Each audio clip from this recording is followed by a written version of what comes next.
Nós somos livres. Todas as coisas, diz Paulo, me são lícitas, mas nem todas as coisas convêm. Paulo diz o seguinte, gente, nós somos livres. Antigamente, o legalismo dizia, não pode jogar futebol.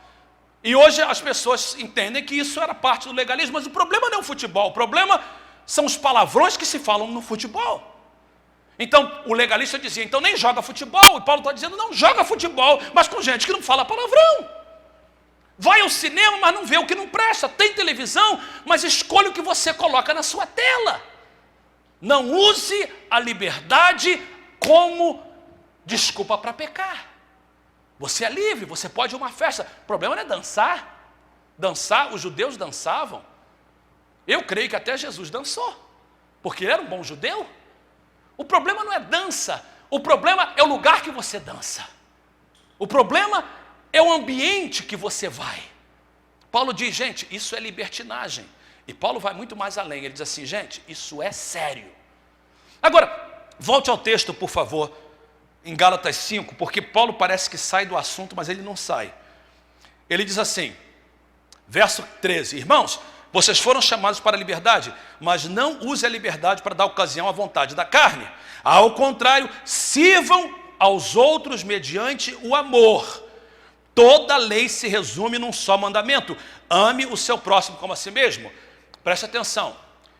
Quando você ataca o legalismo e a libertinagem, você não pode fazer com o dedo acusador. Estar na liberdade significa que você não vai julgar ninguém. E o grande problema, preste atenção hoje, é que algumas pessoas não fazem, mas julgam os que fazem com maldade. Desculpe, perdoe-me, eu faço parte dessa comunidade. Mas olha o verso de número 15, porque parece que descreve a comunidade brasileira da Bay Area. Mas se vocês se mordem e se devoram uns aos outros, cuidado para não se destruírem mutuamente. Parte da libertinagem é um espírito de acusação terrível. Porque a pessoa pensa que libertinagem é somente na área sexual. Mas Paulo diz, olha, existe um outro problema, que é na área da língua. Eu conversava com 3 pessoas essa semana sobre o mesmo assunto, 3 pessoas diferentes. E 3 pessoas nessa semana falavam sobre um problema que a gente tem na comunidade. Eu rejeito que é o problema da igreja, o problema é da comunidade. O problema é da comunidade, só que a igreja faz parte da comunidade. Mas o problema é maior do que da igreja. É o problema de fofoca, de mexerico, de pessoas que falam demais. E a nossa comunidade é uma comunidade que vive isso, no jornal, no dia a dia. As pessoas passam informações e falam mal um do outro, terrivelmente na comunidade que nós vivemos. E a pergunta que foi o seguinte, esse é um problema cultural? Foi a pergunta que me fizeram 3 pessoas diferentes. É um problema cultural ou é um problema espiritual? E eu cheguei à conclusão que são os dois. É um problema cultural, pela forma que nós vivemos, aonde nós vivemos. Mas eu creio que é um demônio terrível de mexerico, de confusão. Não é de mexerico, ele usa o mexerico. Um demônio de confusão. Então o que acontece é o seguinte. Os jovens e algumas pessoas entram na libertinagem. Ama a Deus, mas entra na libertinagem. Faz tudo o que é errado. Aí fica um grupo acusando. Com espírito de farisaísmo, acusando, e não tem amor nenhum. Filho do não sei o quê, filho daquele não sei, filho não sei o quê. Então, aquele espírito de farisaísmo. E fica um grupo dentro da igreja acusando. Tem gente que não faz, tem outra coisa, que quando entra no meu gabinete, eu sei que é para falar mal de alguém ou para reclamar de alguma coisa. E, por favor, eu tenho muita coisa que fazer, me abençoa, por favor. Não venha no meu escritório falar mal de ninguém. Se você está preocupado com a vida de alguém, você vem para ajudar alguém com amor, é uma coisa. Mas eu detecto quando é amor, quando não é, porque quando é com amor, você vê a compaixão da pessoa, pode mencionar o meu nome, eu quero ir lá ajudar essa pessoa. E Paulo diz, olha, esse é um problema da libertinagem também, é um problema grave que precisa de ser tratado. Não é só o problema do pecado sexual, é o problema também da língua. E Paulo diz, isso é libertinagem também. E Paulo diz, olha, eu vou mostrar para vocês que Paulo está preocupado com isso quando ele entra na liberdade, que é o assunto dos versos 17 em diante.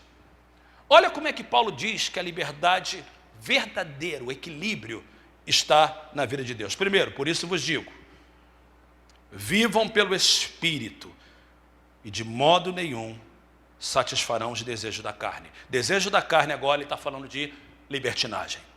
Quando ele fala de lei, legalismo, desejo da carne, libertinagem. Gente, a única forma de ser equilibrado é viver no Espírito. A carne deseja o que é contrário ao Espírito. O Espírito o que é contrário à carne. Eles estão em conflito um com o outro, de modo que vocês não fazem o que querem. Aí Paulo diz o seguinte: mas se vocês são guiados pelo Espírito, vocês não estão debaixo nem da carne, nem da lei, nem do legalismo, nem da libertinagem.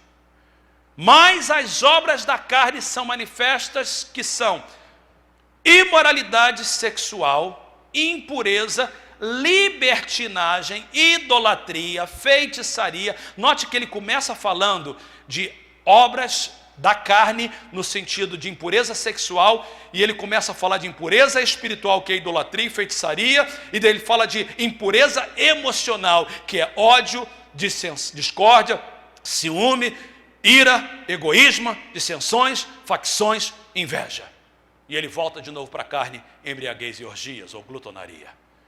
Paulo diz, gente, libertinagem é muito maior do que somente obras na carne, no sentido sexual, mas também na área espiritual e na área emocional. E aí Paulo faz uma afirmação tão grande, ele diz assim: aqueles que praticam essas coisas não herdarão o reino de Deus. Eu li essa manhã isso, e eu parei e disse assim, gente, o que Paulo está dizendo é o seguinte: nem o legalista, nem o libertino vai herdar o reino de Deus. Isso é sério.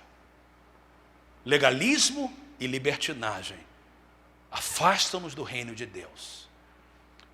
Como é que a gente pode viver para Deus? Paulo diz o seguinte: o fruto do Espírito é amor, é gozo, alegria, é paz, é paciência. Eu amo a NVI, ela traduz amabilidade para benignidade, bondade, fidelidade, mansidão, domínio próprio, a disciplina. E ele diz assim: contra essas coisas, gente, não há lei. Os que pertencem a Cristo Jesus crucificaram a carne com as suas paixões e os seus desejos. Se vivemos pelo Espírito, andemos também em Espírito. Eu concluo essa mensagem e essa série dizendo 3 coisas. O alvo de Deus para nós é a nossa liberdade. Deus nos criou livres, nos libertou quando estávamos presos pelo pecado, e o desejo é que a gente seja livre para sempre, verdadeiramente livre, para a eternidade. O diabo, nosso adversário, deseja a nossa escravidão. Ele enganou o homem trazendo o pecado, como escolha errada, o homem se tornou escravo do pecado e do próprio Satanás. O desejo de Satanás, ele sabe que o seu final é prisão perpétua no inferno. Ele não quer ficar sozinho. Ele quer levar a gente com ele. Jesus pisou na cabeça do diabo para que eu e você sejamos livres. A escolha é nossa. A escolha é nossa. Jesus disse: se o Filho vos libertar, verdadeiramente sereis livres. Conhecereis a verdade. Durante 6 semanas eu tenho trazido a verdade sobre libertação.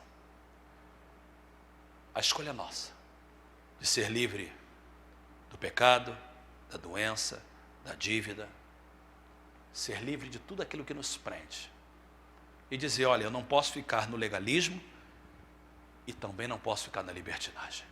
Eu preciso de aprender a viver no Espírito. Isso não é fácil, é uma vida de disciplina. Eu convido a igreja a orar nesse momento. Pai querido, em nome de Jesus eu oro não só pelos que aqui estão, mas por aqueles que assistem esse vídeo. Ensina-nos a viver em equilíbrio. Livra-nos do legalismo, mas livra-nos da libertinagem. Livra-nos dos pecados sexuais, mas também livra-nos da língua mentirosa. Livra-nos do mexerico, da fofoca, da falta de amor. Livra-nos da idolatria, mantém-nos livres, Senhor. Ajuda-nos a viver uma vida que te agrada.